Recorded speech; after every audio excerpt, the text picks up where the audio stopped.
नमस्कार दोस्तों, स्वागत है आपके अपने यूट्यूब चैनल आकाश ग्लोबल स्टडीज़ में। दोस्तों, आज है हमारी यूपी जीके की क्लास नंबर 3। और इस यूपी जीके की क्लास में आज का जो हमारा टॉपिक रहने वाला है वो रहने वाला है उत्तर प्रदेश की मृदा कृषि एवं पशुपालन के लिए। तो देखिए, इस वाले टॉपिक में हम उत्तर प्रदेश की मृदा के बारे में समझेंगे, उत्तर प्रदेश में कौन कौन सी कृषि होती है उसके बारे में समझेंगे, और पशुपालन के बारे में समझेंगे। उत्तर प्रदेश में पशुपालन, यहाँ से क्वेश्चन एक आता है, एक से दो क्वेश्चन यहाँ से पूछ लिए जाते हैं, या तो मृदा से या तो कृषि से संबंधित।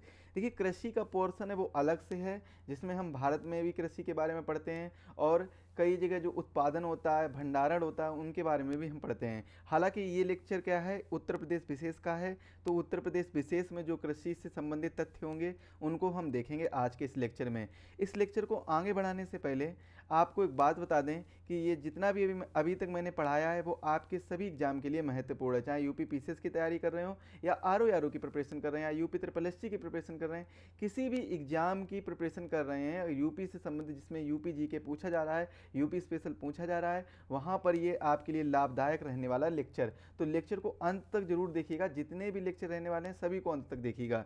एमसीक्यूज के लेक्चर आपको सुबह मिल रहे होंगे, इसके बाद में जो थ्योरी का लेक्चर है वो आपको शाम को डेली मिलता रहेगा। चलिए स्टार्ट करते हैं आज का लेक्चर, जिसमें हम पढ़ेंगे उत्तर प्रदेश मृदा कृषि एवं पशुपालन। हेडिंग क्या रहने वाली है? उत्तर प्रदेश, उत्तर प्रदेश मृदा यानी मिट्टी, कौमा कृषि, कृषि एवं किसके बारे में पढ़ेंगे? एवं पशुपालन के बारे में पढ़ेंगे, एवं पशुपालन, पशुपालन के बारे में पढ़ेंगे। और आपकी जानकारी के लिए बता दूं कि जितने भी ये यूपी जीके के फ्री नोट्स हैं वो आपको हमारे टेलीग्राम चैनल पर प्रोवाइड करा दिए जाएंगे। वहाँ पर आप लोग चैनल को ज्वाइन कर लीजिए, आकाश ग्लोबल स्टडीज़ के नाम पर। डिस्क्रिप्शन बॉक्स में लिंक दिया गया है, तो वहाँ से आप लोग डाउनलोड ज्वाइन कर सकते हैं। अगर डाउनलोड नहीं तो डाउनलोड भी कर लीजिएगा ये टेलीग्राम चैनल। इसमें ही आपको डेली क्वेश्चन आपको मिलते रहते हैं, और साथ ही साथ में कुछ जो भी इंपॉर्टेंट नोटिस होते हैं वो भी आपको प्रोवाइड कराए जाते हैं इसी चैनल के माध्यम से। और जैसा कि आप सभी को पता है, यूपी जीके का जो क्लास है वो आपकी बहुत जल्द कंप्लीट हो जाएंगी, और इसके माध्यम से आपके सारे जितने भी बचे हुए सब्जेक्ट हैं सारे के सारे सब्जेक्ट पूरे कर दिए जाएंगे। पूरे सब्जेक्ट पढ़ाए जाएंगे, आपको बिल्कुल फ्री ऑफ कॉस्ट रहने वाले हैं सारे वीडियो, और ये आपको प्रोवाइड कराए जाएंगे केवल और हमारे चैनल पर आपको प्रोवाइड करा दिए जाएंगे।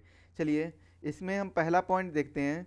तो पहला पॉइंट क्या निकल कर सामने आता है? पहला पॉइंट आता है कि कुल कृषि पारिस्थितिकी क्षेत्र कितना है। अगर क्षेत्र की बात की जाए तो कुल कितना है, तो ये जो फैक्ट है इसको नोट करिएगा। कुल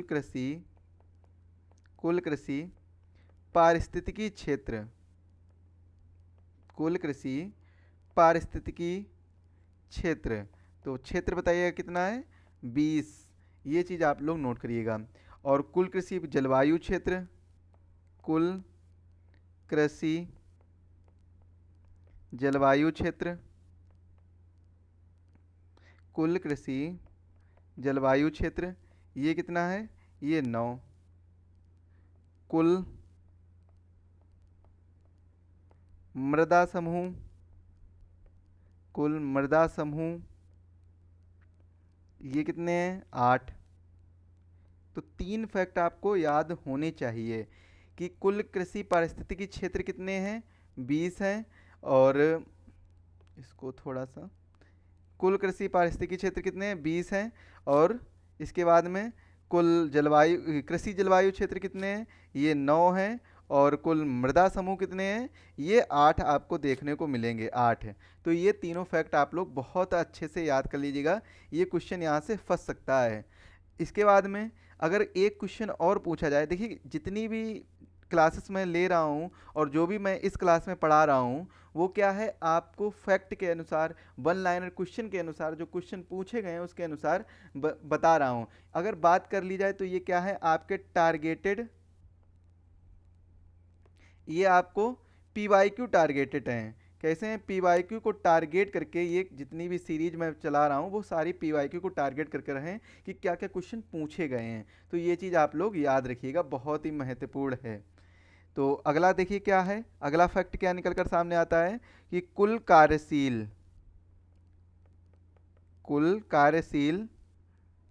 जनसंख्या, कुल कार्यशील जनसंख्या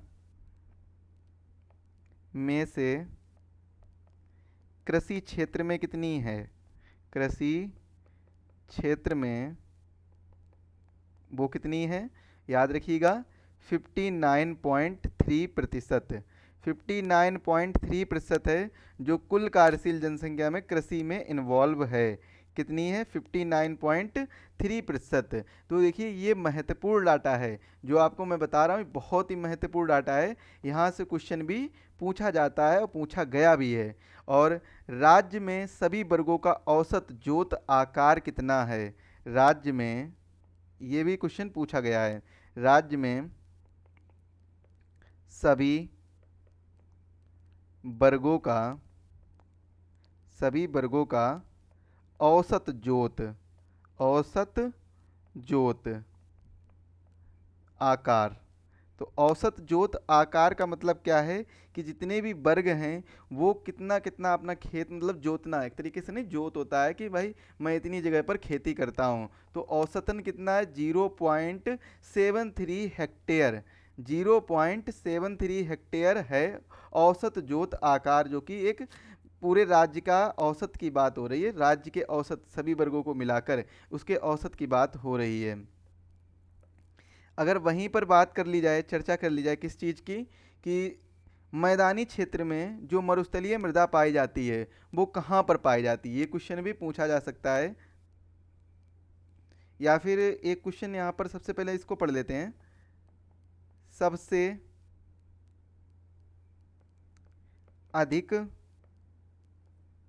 शुष्क खेती, सबसे अधिक शुष्क खेती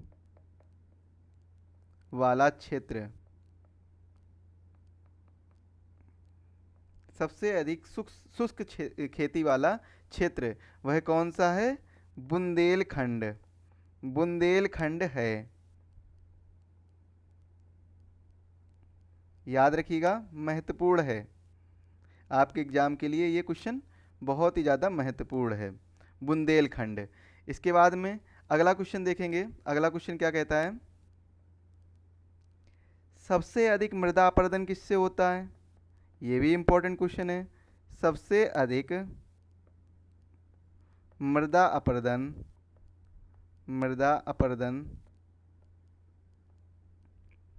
होता है, किससे होता है? तो बताइएगा सर, जल से होता है। किससे होता है? जल से। सबसे ज़्यादा जो मृदा अपरदन होता है वो जल से देखने को मिलता है, कि जल से सबसे ज़्यादा मृदा अपरदन हुआ है। इसके बाद में नेक्स्ट क्वेश्चन क्या हो सकता है? नेक्स्ट क्वेश्चन को देखेंगे। नेक्स्ट क्वेश्चन बनेगा कि मैदानी क्षेत्र में मरुस्थलीय मृदा पाई जाती है। मरुस्थलीय मृदा किस क्षेत्र में? मैदानी क्षेत्र में। मैदानी क्षेत्र में, मैदानी क्षेत्र में मरुस्थलीय मृदा, मरुस्थलीय मृदा, इसको ब्रैकेट में कर लीजिए। मैदानी क्षेत्र में मरुस्थलीय मृदा, रहने दीजिए ऐसे रखिए।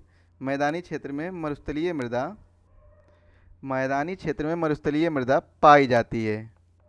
पाई जाती है। कहाँ पर पाई जाती है? किन जिलों में पाई जाती है? तो आप लोग आंसर बताइएगा कौन कौन से ज़िले हैं। एक तो हो गया मथुरा, एक कौन सा हो गया? मथुरा। दूसरा कौन सा हो गया? आगरा। एक मथुरा और दूसरा कौन सा हो गया? आगरा। तो इन दो जिलों में मरुस्थलीय मृदा पाई जाती है, जो कि मैदानी क्षेत्र है, फिर भी यहाँ पर कैसी मृदा पाई जाती है? मरुस्थलीय मृदा पाई जाती है।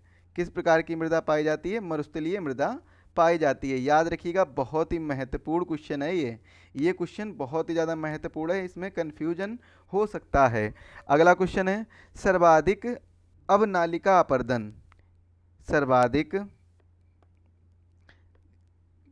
कलर चेंज करते हैं हम। हाँ, तो क्या है? सर्वाधिक अवनालिका अपरदन। अवनालिका अपरदन।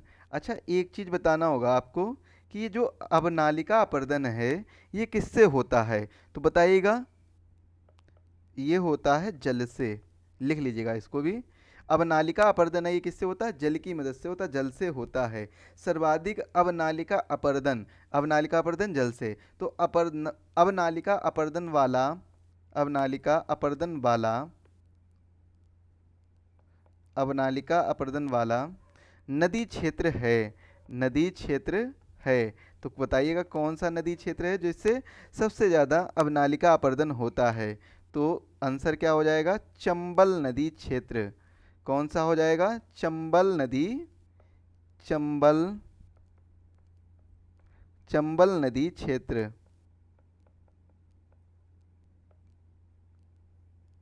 ये हो जाएगा चंबल नदी क्षेत्र। सबसे ज़्यादा अवनालिका अपरदन वाला जो नदी क्षेत्र है वो कौन सा है? चंबल नदी क्षेत्र हो जाएगा इसका राइट आंसर। अगला क्वेश्चन देखेंगे, अगला क्वेश्चन क्या बन सकता है? यहाँ पर अगला क्वेश्चन जो बनेगा वो बनेगा अवनालिका अपरदन से सर्वाधिक प्रभावित जिले कौन से हैं? अगर यही पूछा जाए कि अवनालिका अपरदन से जो सर्वाधिक प्रभावित जिले हैं, सर्वाधिक,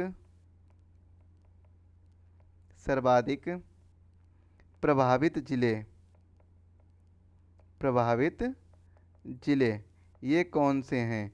तो बताइएगा सर कि जो सर्वाधिक प्रभावित जिले हैं वो हैं इटावा, इटावा व आगरा, इटावा व आगरा।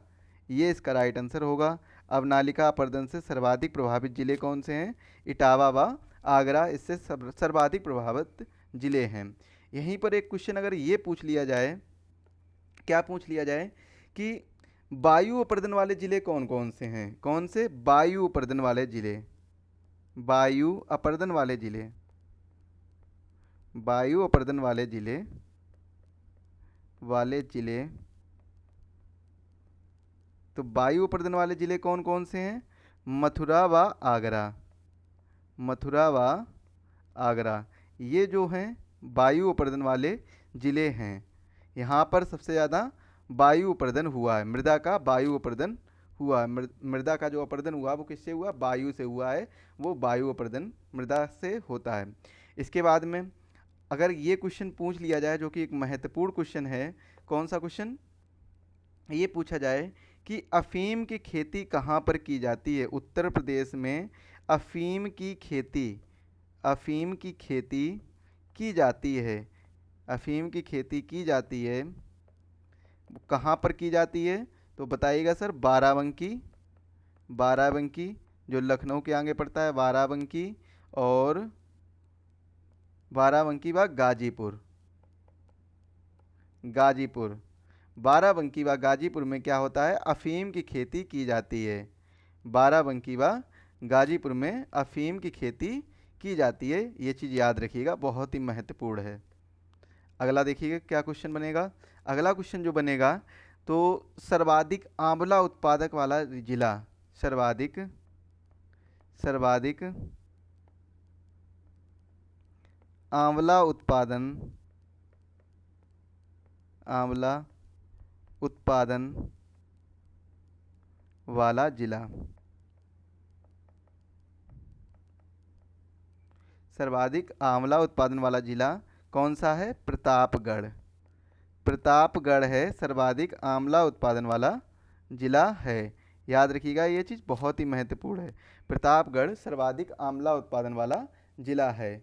अब देखिए एक महत्वपूर्ण चीज़ याद कर लेते हैं जो कि आपके एग्जाम पॉइंट ऑफ व्यू से बहुत महत्वपूर्ण है।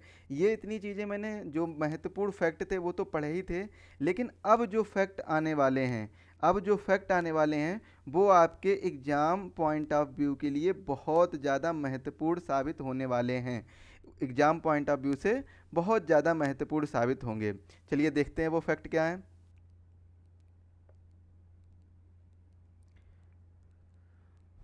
मैप में देखा जाए, चलिए पहले एक बार ऐसे ही देख लेते हैं, फिर इसके बाद में मैप में आप लोग बाद में रिवीजन कर लीजिएगा, या तो फिर मैप ऊपर से कॉपी कर लेते हैं। चलिए ये वाला ही कॉपी कर लेते हैं।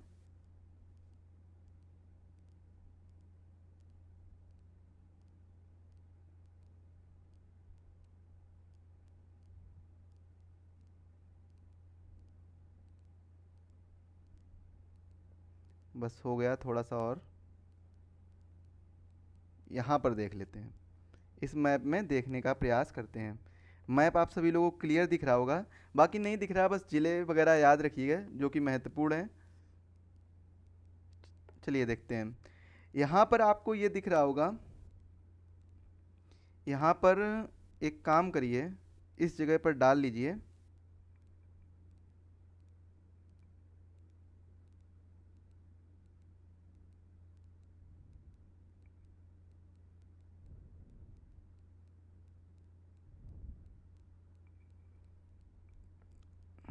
GI tag.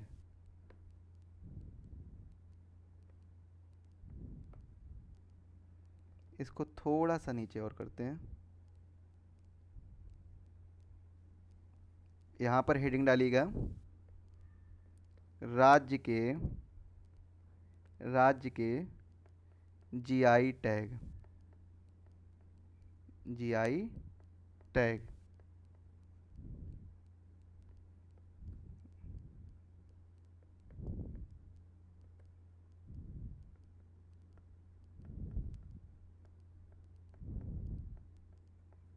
GI tag, GI tag यानी geographical indication, geographical indication GI tag बोलते हैं, या फिर कह लीजिए GI tag, GI tag geographical indication. ये चीज़ आपको तो पता ही होगी, बताने की ज़रूरत नहीं है। चलिए अब देखते हैं एक एक करके। ये जो आपको दिख रहा है लखनऊ, ये क्या दिख रहा है, ये आपको क्या दिख रहा है, लखनऊ ज़िला दिख रहा है। इसके जस्ट बगल में आपको बाराबंकी दिख रहा है, जो मैंने अभी बताया था, बाराबंकी। बाराबंकी की अगर बात की जाए, बाराबंकी, तो बाराबंकी है ये, बाराबंकी। एक काम करते हैं,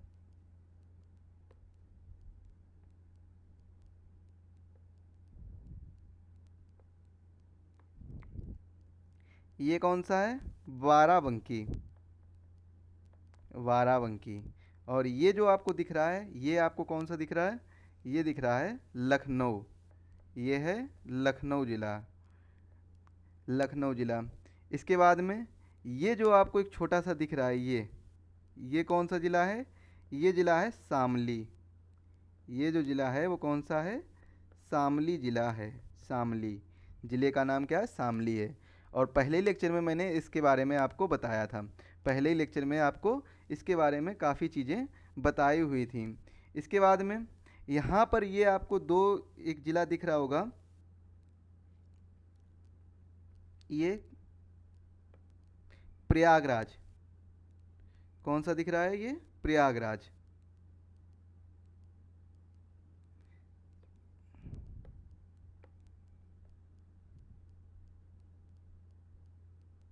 ये प्रयागराज, थोड़ा सा इसको,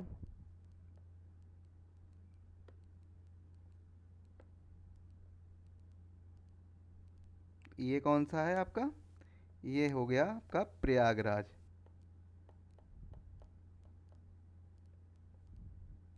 ये हो गया प्रयागराज।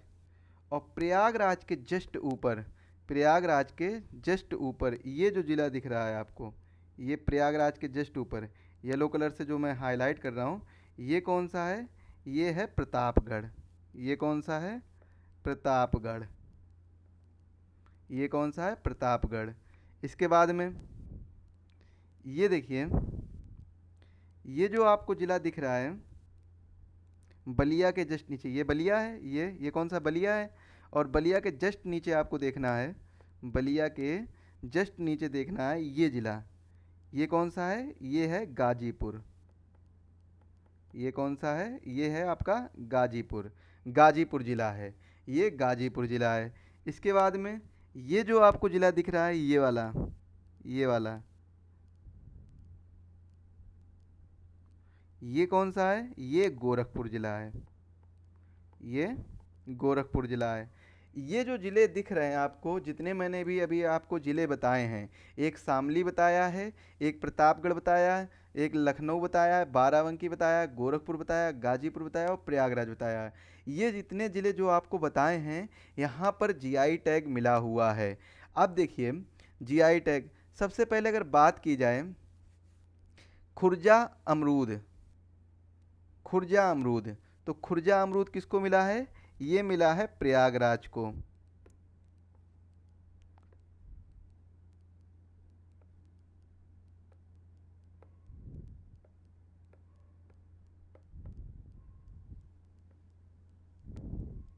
इसको क्या मिला? खुर्जा अमरूद। खुर्जा अमरूद को जीआई टैग मिला है। खुर्जा अमरूद, खुर्जा अमरूद को जीआई टैग मिला है। वहीं अगर गाजीपुर की बात की जाए तो गाजीपुर, गाजीपुर को जो अफ़ीम, गाजीपुर की जो अफ़ीम है उसको क्या है, गाजीपुर में अफ़ीम की पैदावारी ज़्यादा होती है, तो गाजीपुर में अफ़ीम की पैदावारी होती है। और बाराबंकी में किसकी होती है? बाराबंकी में भी अफ़ीम की पैदावारी होती है। हालांकि ये जीआई टैग के अंतर्गत नहीं आते हैं। इसके बाद में अगर लखनऊ की बात की जाए, लखनऊ को, तो इसको क्या मिला है? दशहरी आम। दशहरी आम, यहाँ का जो दशहरी आम है इसको जीआई टैग मिला है। काला नमक चावल, जो काला नमक चावल है ये गोरखपुर को जीआई टैग मिला है। काला नमक चावल, काला नमक चावल, चावल काला नमक चावल है, ये किसको? गोरखपुर को इसका इसका जीआई टैग मिला है। और किसको मिला? बस्ती जिले को भी मिला है। गोरखपुर, बस्ती और देवी पाटन मंडल जो है उसको क्या है, ये जीआई टैग मिला है। इसके बारे में लिख भी लेते हैं, काम करते हैं इसको लिख भी लेते हैं जिससे कि आपको पता चले। एक फिर जिला पड़ता है आपको महोबा। एक कौन सा जिला पड़ता है? एक पड़ता है महोबा पड़ता है। इसके बाद में एक जिला पड़ेगा आपका बागपत पड़ेगा। और पश्चिमी उत्तर प्रदेश है, इसको बासमती चावल का जीआई टैग मिला है। जो ये वाला जो पश्चिमी उत्तर प्रदेश आपको दिख रहा है, ये जो एरिया दिख रहा है पश्चिमी उत्तर प्रदेश, सॉरी, ये जो एरिया दिख रहा है पश्चिमी उत्तर प्रदेश, ये वाला एरिया, ये पश्चिमी उत्तर प्रदेश को क्या मिला है? इसको मिला है जीआई टैग। किस पर मिला है? बासमती चावल पर मिला है। प्रतापगढ़ में देखिए, प्रतापगढ़ में आपको सबसे ज़्यादा आंवला देखने को मिलता है। आंवला, प्रतापगढ़ में आंवला देखने को मिलता है। गाजीपुर में, तो गाजीपुर में आपको अफीम की पैदावारी देखने को मिलती है। अफीम, अफीम। और बाराबंकी में भी आपको अफीम की पैदावारी देखने को मिलती है। ये जिलों के बारे में मुझे बताना था जो मैंने बता दिया आपको। चलिए जीआई टैग को मैं अलग से आपको बता देता हूँ, जिसके बारे में आपको बताना था वो जिलों के बारे में बता दिया है। तो एक चीज़ क्या है, इन जिलों को आप लोग याद कर लीजिएगा, क्योंकि ये ज़िले अगर याद होंगे आपको तो आपको लिए आसानी होगी हर एक चीज़ को समझने की। तो इसमें हम जीआई टैग में समझते हैं किसके बारे में। सबसे पहले देखते हैं, एक तरफ डाल लेते हैं कि किसका क्या मिला है। तो एक तो हो गया प्रयागराज, प्रयागराज, ये हो गया एक प्रयागराज। प्रयागराज को कौन सा जीआई टैग मिला है? प्रयागराज में मतलब किस उत्पाद को जीआई टैग मिला है? लखनऊ में किस उत्पाद को जीआई टैग मिला है? लखनऊ में। और तीसरा गोरखपुर में, गोरखपुर कामा बस्ती, बस्ती जिला है जो, और देवी पाटन मंडल, देवी पाटन मंडल। इसके बाद में चौथा देखते हैं पश्चिमी उत्तर प्रदेश, पश्चिमी उत्तर प्रदेश। पश्चिमी उत्तर प्रदेश को किस प्रोडक्ट पर जीआई टैग दिया गया है? पांचवा कौन सा है? बागपत, बागपत। और छठा कौन सा है? महोबा। छठा कौन सा है आपका? महोबा। तो इसमें देखते हैं किसको किसको जीआई टैग मिला है। प्रयागराज की बात की जाए तो इसे है खुर्जा अमरूद। किसको दिया गया है? खुर्जा अमरूद। और लखनऊ, लखनऊ में फेमस है दशहरी आम।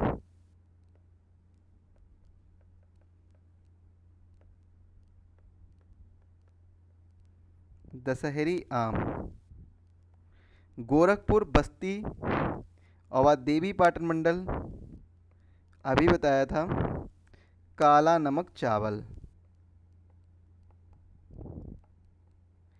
पश्चिमी उत्तर प्रदेश को बासमती चावल। बासमती चावल। बागपत को रटौल आम। महोबा को देसावरी पान।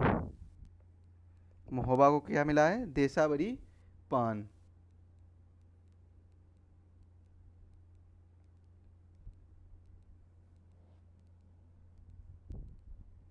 इसके बाद हम देखते हैं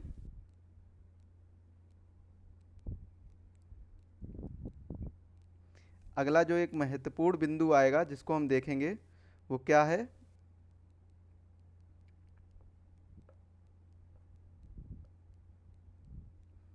जमींदारी उन्मूलन कानून। जमींदारी उन्मूलन कानून ये कब का है? 1950 का, 1950 का जमींदारी उन्मूलन कानून। इसके बारे में हमें पढ़ना है।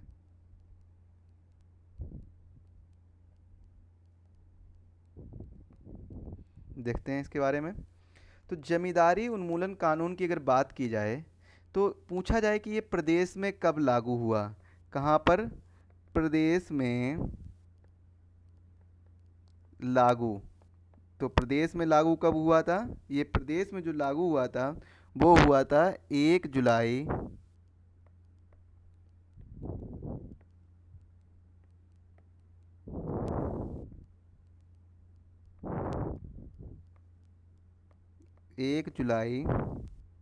1952 से। 1952 से यह प्रदेश में लागू हुआ जमींदारी उन्मूलन कानून। जमींदारी उन्मूलन कानून है, यह प्रदेश में कब लागू हुआ? यह प्रदेश में लागू हुआ 1 जुलाई 1952 से लागू हुआ। इसके बाद में इसी कानून के तहत एक योजना चलाई जा रही है 1954 से।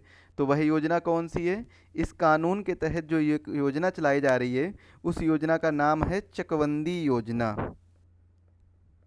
चकबंदी योजना। तो चकबंदी योजना है, ये चलाई जा रही है 1952 से। एक योजना जो चलाई जा रही है उसका नाम क्या है? चकबंदी योजना है। और ये क्या हो रही है? चलाई जा रही है। और ये कब से चलाई जा रही है?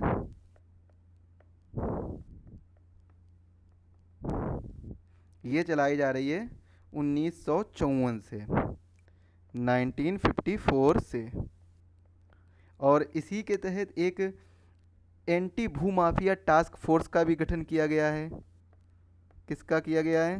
एंटी भूमाफिया, एंटी भूमाफिया टास्क फोर्स का गठन। एंटी भूमाफिया टास्क फोर्स का गठन किया गया है। और यह गठन कब किया गया है? 8 मई 2017। 8 मई 2017 को किया गया है। ये आपके एग्ज़ाम पॉइंट ऑफ व्यू के लिए बहुत ज़्यादा महत्वपूर्ण है। याद रखिएगा, इतना ज़्यादा महत्वपूर्ण है जिसको आपको बिल्कुल रट के जाना है। ये समझिए कि ये क्वेश्चन आने वाला है, तो इसलिए इसको अच्छे से रट के जाना है। 8 मई 2017 को क्या लागू किया गया था? एंटी भूमाफिया टास्क फोर्स का गठन किया गया था। ये क्वेश्चन पूछा जा सकता है, एंटी भूमाफिया टास्क फोर्स का गठन कब किया गया? 8 मई 2017 को किया गया है। एक योजना और चलाई गई थी। एक योजना कृषि से संबंधित कौन सी योजना है? किसान क्रेडिट कार्ड योजना। क्या है? किसान क्रेडिट कार्ड योजना। किसान क्रेडिट कार्ड योजना, केसीसी इसको फुल फॉर्म में लिख लीजिए आप लोग। किसान क्रेडिट कार्ड योजना ये कब चलाई गई थी? ये चलाई गई थी 1999 से 2000 में। 1999 से 2000 में यह योजना चलाई गई थी। ये योजना कब चलाई जाती है? ये योजना चलाई गई थी 1999 से 2000 में। यह योजना चलाई गई है 1999 से 2000 में।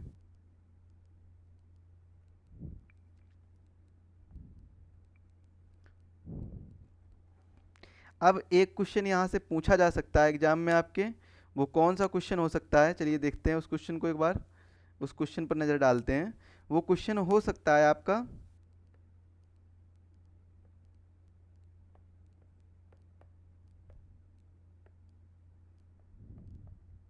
कौन सा क्वेश्चन हो सकता है? जैविक खेती हेतु, जैविक खेती हेतु मॉडल, जैविक खेती हेतु मॉडल के रूप में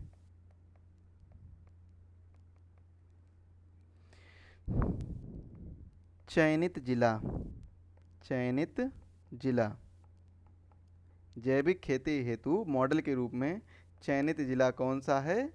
हमीरपुर है। हमीरपुर जैविक खेती हेतु मॉडल के रूप में चयनित जिला है। याद रखिएगा, बहुत ही महत्वपूर्ण है। जैविक खेती हेतु मॉडल के रूप में चयनित जिला क्या नाम बताइएगा सर? हमीरपुर बताइएगा। बहुत महत्वपूर्ण है हमीरपुर। अगला देखें क्या है। तो अगला है कि उत्तर प्रदेश में जो एक इसका सब टॉपिक समझ सकते हैं, मान सकते हैं। तो क्या है इसका सब टॉपिक? देखिए अगला, कृषि में उत्तर प्रदेश का प्रथम स्थान। कृषि में, कृषि में उत्तर प्रदेश का प्रथम स्थान, प्रथम स्थान, कृषि में उत्तर प्रदेश का प्रथम स्थान। वो किस किस कृषि में है उसके बारे में हम देखेंगे। तो उत्तर प्रदेश में कौन कौन सी कृषि में उत्तर प्रदेश का प्रथम स्थान है, इसके बारे में चर्चा करते हैं। चलिए देखते हैं, इस चर्चा को आगे बढ़ाते हैं।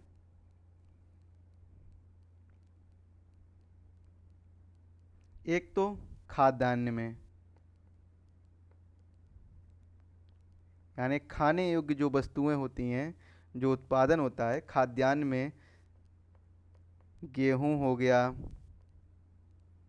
गन्ना हो गया, गेहूं, गन्ना को हटा दीजिए, गन्ना का अब स्थान नहीं रहा। दुग्ध का भी स्थान अब नहीं रहा, राजस्थान हो गया है। और आलू, आलू, आम,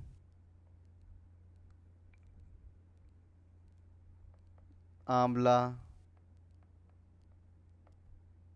तरबूज, तरबूज, पशुधन, पशुधन, या और क्या, भैंस हो जाएगा, भैंसे या भैंस।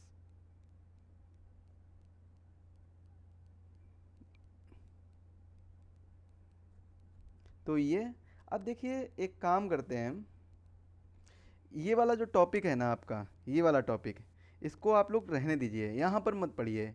यहाँ पर पढ़ेंगे तो आप लोग क्या है, कंफ्यूज बहुत ज़्यादा हो जाएंगे। इस टॉपिक को पढ़ने के बाद में इतना ज़्यादा कन्फ्यूजन हो जाएगा कि जब आप करेंट अफेयर्स में या कहीं और पढ़ेंगे तो वहाँ से कन्फ्यूजन बहुत ज़्यादा पैदा होगी। तो देखिए इस टॉपिक को हम क्या करते हैं, इस टॉपिक को हम करेंट अफेयर्स का टॉपिक मान लेते हैं, करेंट अफेयर्स का टॉपिक बना देंगे। करेंट अफेयर्स के टॉपिक में हम इसको डिटेल से पढ़ेंगे, करेंट अफेयर्स के टॉपिक में। या फिर क्या करते हैं, या फिर एक काम करेंगे, इसके लिए जो एक प्रोडक्शन का है, कि प्रोडक्शन के लिए बहुत समय पहले मैंने एक वीडियो बनाया था प्रोडक्शन के बारे में, एग्रीकल्चर प्रोडक्शन के बारे में, एग्रीकल्चर प्रोडक्शन के बारे में बहुत समय पहले एक मैंने वीडियो बनाया था, एग्रीकल्चर, एग्रीकल्चर प्रोडक्शन के बारे में। तो उसमें हम क्या है, एग्रीकल्चर प्रोडक्शन के बारे में पढ़ेंगे। तो उसमें हम उत्तर प्रदेश का स्थान अलग से पढ़ लेंगे, कहाँ कहाँ पर उत्तर प्रदेश का पहला स्थान है। तो वो चीज़ हम देख लेंगे, यूपी स्पेशल में वो आपका काउंट हो जाएगा। उसी में हम एग्रीकल्चर प्रोडक्शन के बारे में पढ़ेंगे, खनिज के बारे में भी पढ़ लेंगे। खनिज का वीडियो आपका बहुत जल्द मिलने वाला है, जो आपका मिलेगा भारत। खनिज का जो वीडियो है वो कैसा है, खनिज का जो वीडियो रहेगा, खनिज का वीडियो वो रहेगा भारत और एवं विश्व के परिप्रेक्ष्य में, भारत एवं विश्व के परिप्रेक्ष्य में खनिज का वीडियो रहने वाला है। याद रखिएगा आप लोग, सभी लोग। तो खनिज का वीडियो वो ज़रूर देखिए। इसके लिए चैनल को सब्सक्राइब करना होगा, बेल आइकन को प्रेस करना होगा, जिससे वीडियो की लेटेस्ट अपडेट सबसे पहले आपके पास पहुँचे। अब अगला एक टॉपिक है जिसमें हम पढ़ेंगे प्रमुख झीलें, ताल और नदियाँ, परियोजनाएं, इन सभी चीज़ों के बारे में हम पढ़ेंगे। तो चलिए इसको भी हम देख ही लेते हैं, इसके बाद में हम जो थोड़ा सा समय और लगाएंगे इसको हम टॉपिक को पूरा करेंगे। फिर उसके बाद जो हमारा टॉपिक आएगा वो आएगा उत्तर प्रदेश खनिज संसाधन। कौन सा टॉपिक आएगा? उत्तर प्रदेश खनिज संसाधन।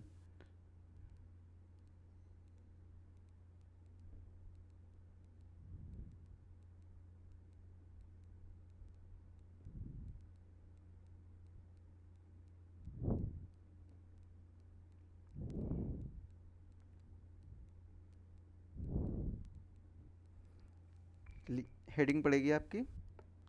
कौन सा टॉपिक अब स्टार्ट कर रहे हैं? एक सब टॉपिक छोटा सा, प्रमुख झील, झीलें व ताल, तालाब भी कह सकते हैं। इस टॉपिक को हम लोग पूरा करेंगे।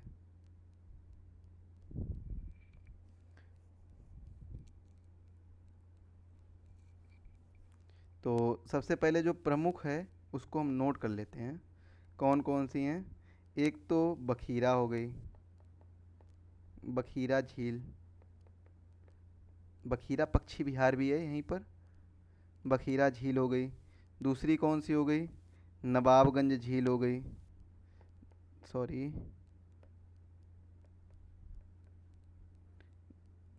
नवाबगंज झील। दूसरी कौन सी हो जाएगी? नवाबगंज झील। तीसरी पार्वती अर्गा,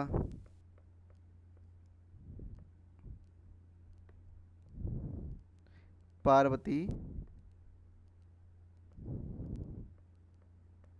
व अर्गा ताल, अर्गा ताल। इसके बाद में कीमठ ताल, कीमठ ताल और सेखा झील, सेखा झील हो जाएगा। गोविंद बल्लभ पंत सागर झील, गोविंद वल्लभ पंत सागर। और गोविंद वल्लभ पंत कौन है? ये हमारे उत्तर प्रदेश के पहले मुख्यमंत्री। लक्ष्मी ताल, कौमा बरुआ सागर, बरुआ सागर, बरुआ सागर। अब देखते हैं एक एक करके कि कौन सा कहाँ पर अवस्थित है। तो बखीरा झील ये आपको संत कबीर नगर में देखने को मिलेगा, संत कबीर नगर। और नवाबगंज ये आपको उन्नाव में देखने को मिलेगा, उन्नाव में। ये गोंडा ज़िले में देखने को मिलेगा, गोंडा में। और ये कीमठ ताल आगरा में, आगरा में। सेखा झील अलीगढ़ में, अलीगढ़ में। ये आपको सोनभद्र में देखने को मिलेगा, सोनभद्र। और ये आपको झांसी में देखने को मिलेगा, झांसी में। और इसके अलावा जो भी बहुत सी महत्वपूर्ण झीलें और भी जो कुछ झीलें हैं, जितनी भी झीलें हैं, जितने भी ताल हैं, उन सभी के बारे में मैं पहले ही अपने वीडियो में डिस्कस कर चुका हूं। जो एक वीडियो बनाया था मैंने, एक सवा एक घंटे का था वीडियो, उसमें मैंने इन सभी चीज़ों के बारे में डिटेल से मैप के माध्यम से डिस्कस किया है। तो उस वीडियो को ज़रूर देख लीजिए। डिस्क्रिप्शन बॉक्स में और आई बटन पर उसकी लिंक दे दी जाएगी, तो वहाँ से आप लोग देख लीजिएगा। वीडियो महत्वपूर्ण है, उसको भी आप लोग पूरा पूरा देखिए। ये रिवीजन है, रिवीजन क्लासेस हैं, तो इसीलिए बहुत ही आराम और बहुत ही जो बहुत ज़्यादा महत्वपूर्ण है, जो प्रीवियस ईयर एग्ज़ाम हुए हैं उनमें पूछा गया है, तो उनसे संबंधित ही डाटा मैं यहाँ पर आपके लिए लेकर आ रहा हूँ। ये क्वेश्चन आपके पूछे जा चुके हैं, इसीलिए मैंने इनको ही बताया है। अब एक छोटा सा टॉपिक और है, वो है प्रमुख बांध परियोजनाएं, प्रमुख बांध परियोजनाएं।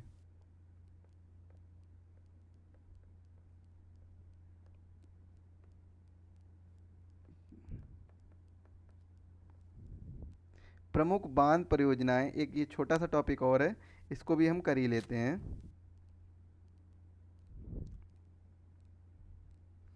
तो देखिए कौन कौन से बांध परियोजनाएं हैं।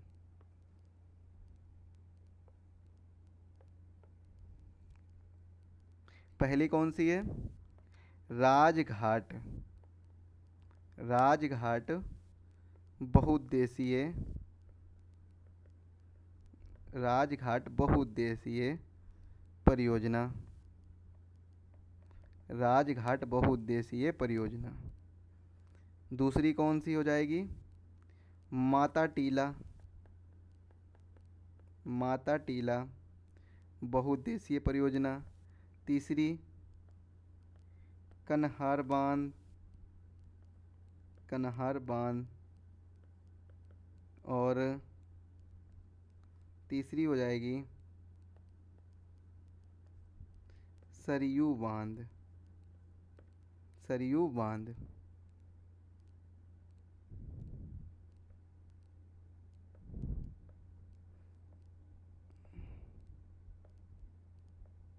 तो ये आपकी कुछ महत्वपूर्ण हो जाएंगी। और गोविंद वल्लभ पंत सागर जो बांध है ये भी महत्वपूर्ण हो जाएगा, जो कि सोनभद्र में है, याद रखिएगा। राजघाट ये अगर पूछा जाए तो जिला कौन सा हो जाता है? ललितपुर। किस जिले में पड़ती है? ललितपुर जिले में। नदी पूछी जाए तो बेतवा नदी बताइएगा। बेतवा नदी पर। बेतवा नदी पर यह परियोजना बनी हुई है। माता टीला ये भी आपको ललितपुर में देखने को मिलेगी, ललितपुर। और ये किस जगह पर? ये भी आपको बेतवा नदी पर देखने को मिलेगी, बेतवा नदी। इसके बाद में कन्हार बांध ये सोनभद्र में देखने को मिलेगा, सोनभद्र में। और किस नदी पर? कन्हार नदी पर ही देखने को मिलेगा। ये आपको कहाँ पर देखने को मिलेगा? सरयू बांध ये बहराइच में देखने को मिलेगा। किस डिस्ट्रिक्ट में देखने को मिलेगा? बहराइच डिस्ट्रिक्ट में देखने को मिलेगा। और किस नदी पर है? सरयू नदी पर है, सरयू नदी पर। अब अच्छा एक क्वेश्चन है आपसे, एक महत्वपूर्ण क्वेश्चन है। यहाँ पर एक शब्द आया है, यहाँ पर एक शब्द आया है, क्या आया? राजघाट नदी। सॉरी, राजघाट नदी के बारे में सोच रहा था। राजघाट ये किसकी समाधि स्थल है? अगर क्वेश्चन पूछ लिया जाए आपसे, नॉर्मल जीके का क्वेश्चन पूछ लिया जाए कि ये बताइए किसकी समाधि स्थल है,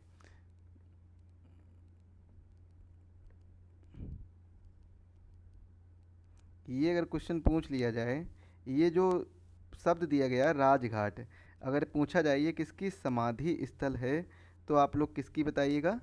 सर गांधी जी की समाधि स्थल है।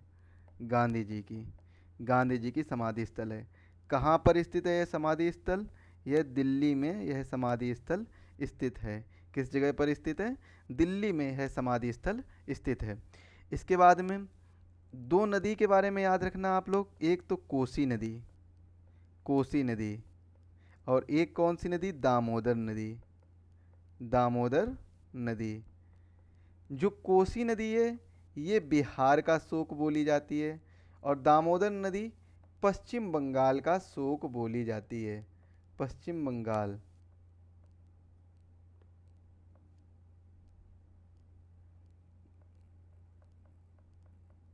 पश्चिम बंगाल का शोक बोली जाती है। क्या बोली जाती है? शोक।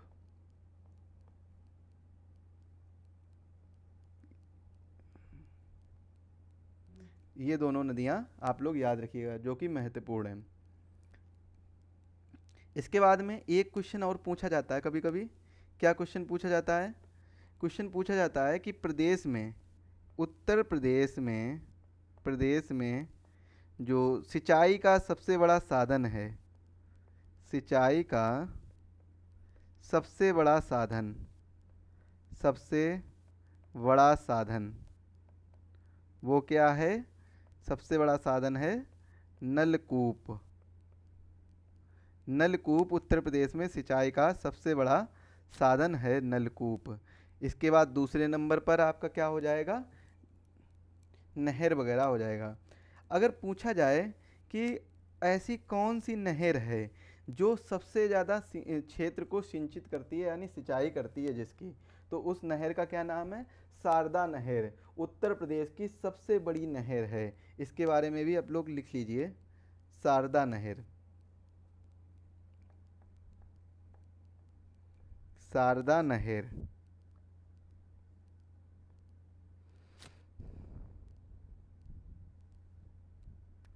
इसके बारे में लिखिएगा। उत्तर प्रदेश की सबसे बड़ी नहर,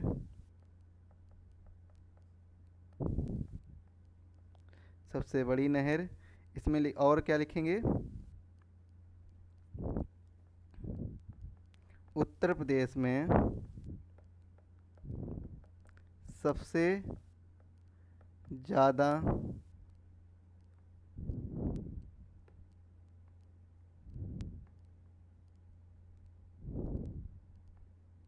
सिंचित या जो सिंचाई से संबंधित है, सिंचित क्षेत्र, वो भी किसके द्वारा? नहरों के द्वारा, सभी नहरों के द्वारा। तो वो कौन सी? शारदा नहर के द्वारा सबसे ज़्यादा होता है, नहरों के परिप्रेक्ष्य में, परिप्रेक्ष्य में,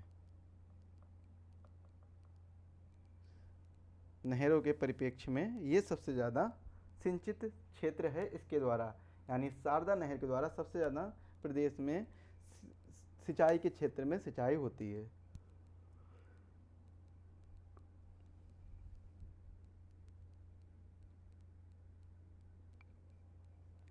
एक क्वेश्चन और क्या पूछा जा सकता है यहाँ से? ये दो क्वेश्चन आप लोग याद रखिएगा। एक तीसरा क्वेश्चन बन सकता है, उसको भी नोट कर लेते हैं। क्या बन सकता है? राज्य में कुल, राज्य में कुल, राज्य में कुल विद्युत उत्पादन, विद्युत उत्पादन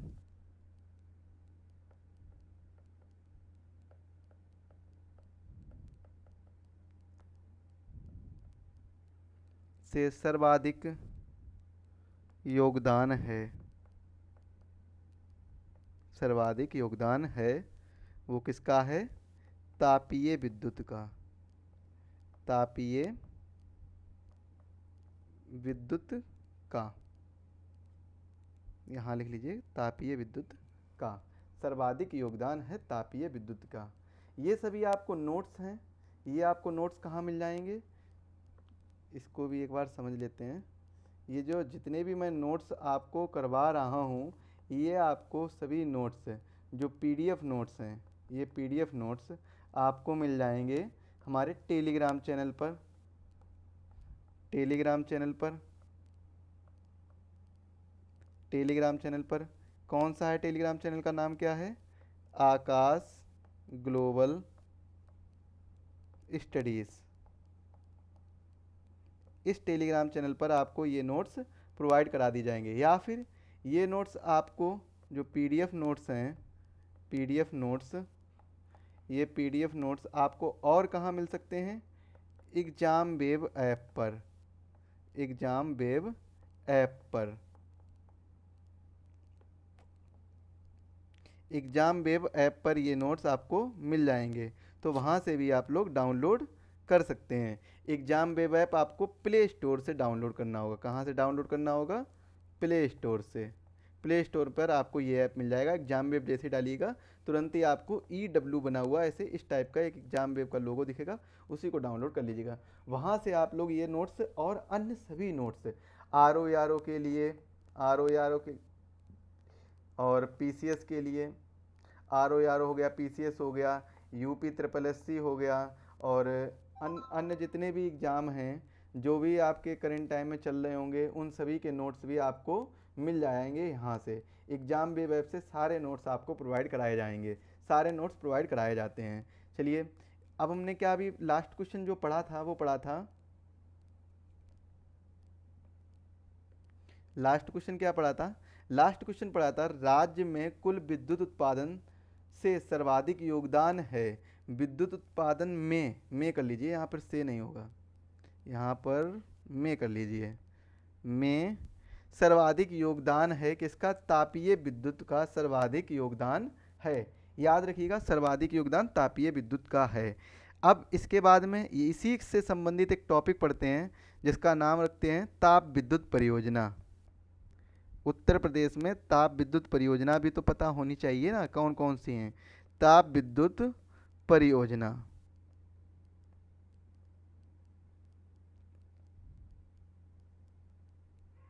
ताप विद्युत परियोजना में देखिएगा कौन कौन सी विद्युत परियोजना है जो पढ़नी है, जिसके बारे में हमें पता होना चाहिए, उनसे क्वेश्चन पूछा जा सकता है।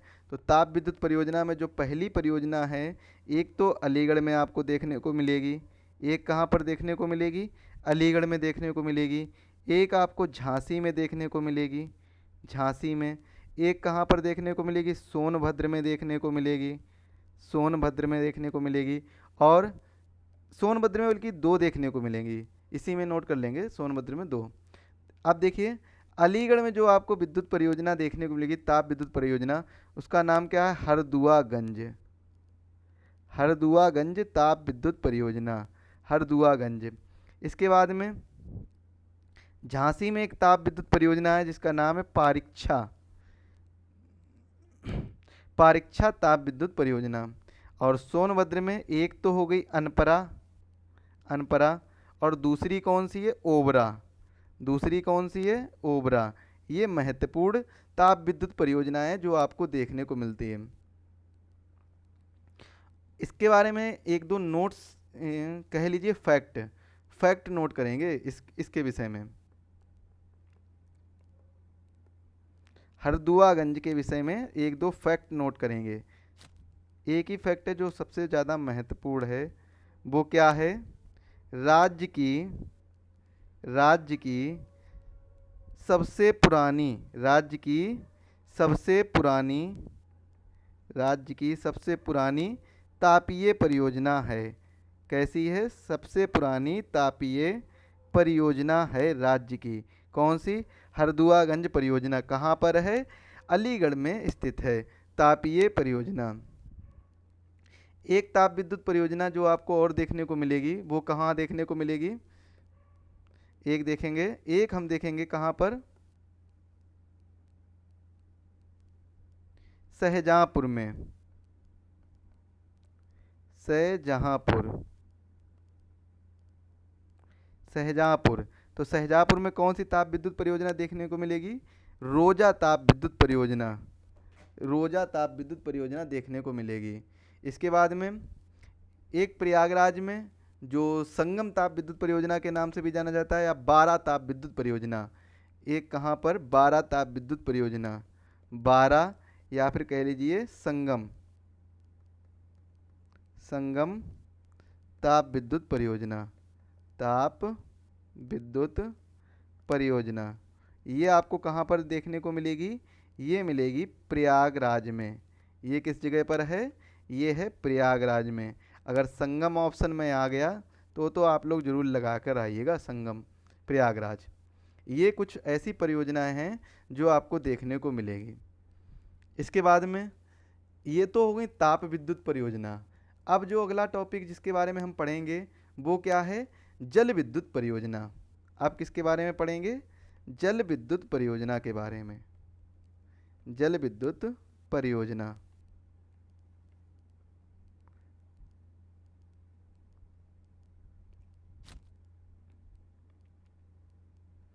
तो जल विद्युत परियोजना सॉरी, जल विद्युत परियोजना में देखिएगा,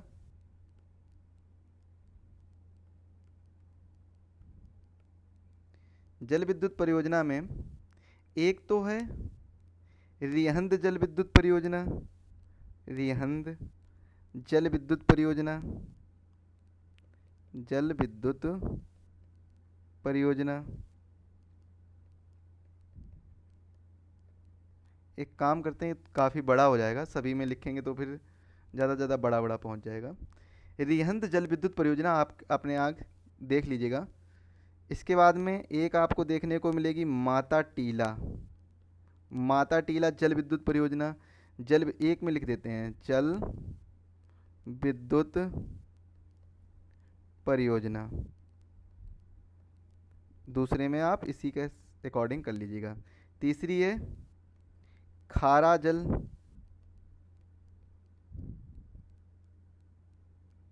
विद्युत परियोजना,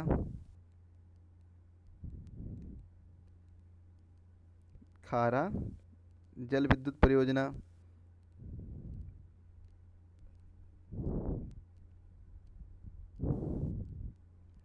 इसके बाद में चौथी कौन सी है, शीतला जल विद्युत परियोजना, शीतला जल विद्युत परियोजना, और एक हो जाएगी माता टीला जो हम पढ़ चुके पहले ही। रिहंद जल विद्युत परियोजना की बात की जाए तो ये कहाँ पर आपको देखने को मिलेगी? सोनभद्र जिले में देखने को मिलेगी। ये ललितपुर में। माता टीला पहले ही चर्चा कर चुका हूँ एक बार, ललितपुर में। खारा जल ये आपको देखने को मिलेगी सहारनपुर में। किस जगह पर? सहारनपुर में।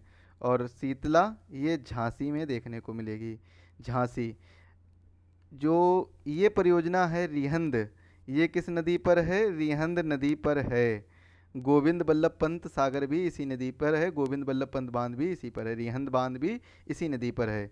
और ये बेतवा नदी पर है, बेतवा नदी पर ललितपुर। और सहारनपुर ये यमुना नदी पर देखने को मिलता है। और इसके बाद में झांसी पर जो शीतला है, ये शीतला जल विद्युत परियोजना, ये भी आपको बेतवा नदी पर देखने को मिलता है, याद रखिएगा। अगला है जो कि एक महत्वपूर्ण क्वेश्चन है आपके लिए, उसको जरूर पढ़िएगा। क्या क्वेश्चन है? देखिएगा क्वेश्चन। सौर ऊर्जा से प्रकाशित राज्य का पहला बस स्टेशन। सौर ऊर्जा से, एक मिनट थोड़ा सा इंतजार करिएगा, लिखिएगा। सौर ऊर्जा से, सौर ऊर्जा से प्रकाशित राज्य का पहला बस स्टेशन। बहुत ही महत्वपूर्ण क्वेश्चन है ये, क्वेश्चन आपके एग्जाम में आ सकता है। तो राज्य का पहला बस स्टेशन कौन सा पड़ जाएगा सौर ऊर्जा से प्रकाशित? तो उसका नाम है कैसरबाग। कैसरबाग सर कहाँ पर है? ये लखनऊ में आपको देखने को मिलेगा। और लखनऊ क्या है? उत्तर प्रदेश की राजधानी, उत्तर प्रदेश की राजधानी कैसरबाग। तो ये चीज़ आप लोग याद रखिएगा, उत्तर प्रदेश की राजधानी लखनऊ में ये स्थित है कैसरबाग बस स्टेशन, जो सौर ऊर्जा से प्रकाशित पूरा बस स्टॉप है। पूरा बस स्टॉप सौर ऊर्जा से प्रकाशित है। अगला देखिए।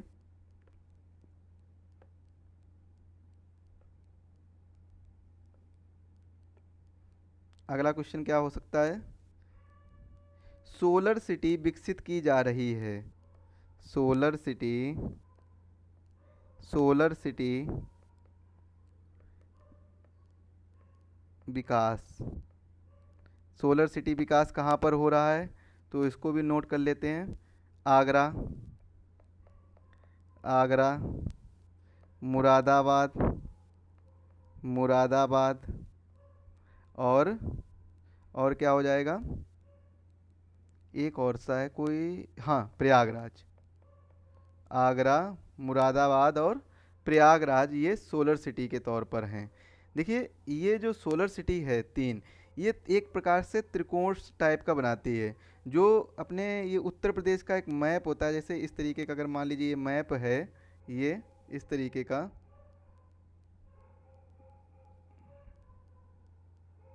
इस तरीके से अगर मान लीजिए उत्तर प्रदेश का मैप है, तो आगरा जो स्थित है वो इस जगह पर स्थित है। ये ललितपुर हो गया, ये झांसी हो गया, तो इससे तो मतलब ही नहीं। आगरा क्या है? यहाँ पर स्थित है। प्रयागराज इस साइड पर स्थित है कि नहीं? और मुरादाबाद कहाँ पर है? ये ऊपर साइड आपको देखने को मिलेगा मुरादाबाद। तो ये इस तरीके का एक त्रिकोण सा बनाती हैं। तो ये चीज़ भी आप लोग याद रखिए, ये ट्रायंगल बनाती हैं। तो ये एक इम्पॉर्टेंट क्वेश्चन बन सकता है कभी भी। देखिए ऐसे घुमा के क्वेश्चन पूछा जा सकता है आयोग के द्वारा, तो ये चीज़ याद रखिएगा। ये एक तो हो गया आपका सोलर सिटी से रिलेटेड।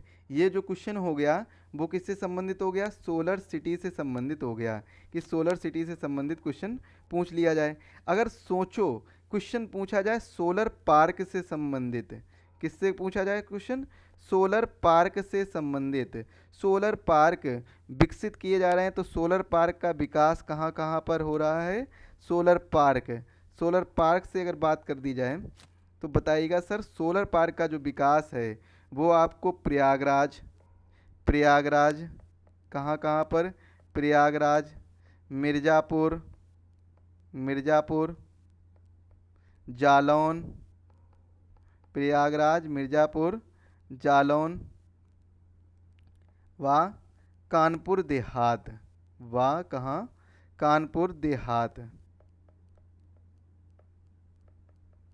में देखने को मिलेगा। याद रखिएगा, बहुत ही महत्वपूर्ण है ये। तो यहाँ से जो हमारा ये टॉपिक है वो एंड होता है। अब हम अगले टॉपिक की ओर रुख करेंगे, जिसका नाम है उत्तर प्रदेश खनिज संसाधन।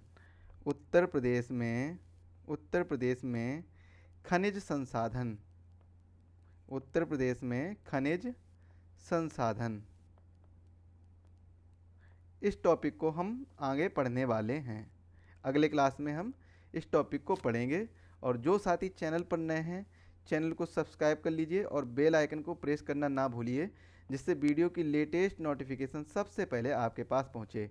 तो इसीलिए बेल आइकन को प्रेस करिए। और वीडियो अगर अच्छा लगा है तो वीडियो को लाइक करिए, अपने सभी दोस्तों के साथ शेयर करिए और चैनल पर बने रहें और चैनल को सब्सक्राइब करना बिल्कुल ना भूलें। मिलते हैं इसे अगले वीडियो में अगले टॉपिक के साथ, उत्तर प्रदेश में खनिज संसाधन। तब तक के लिए आप सभी को धन्यवाद।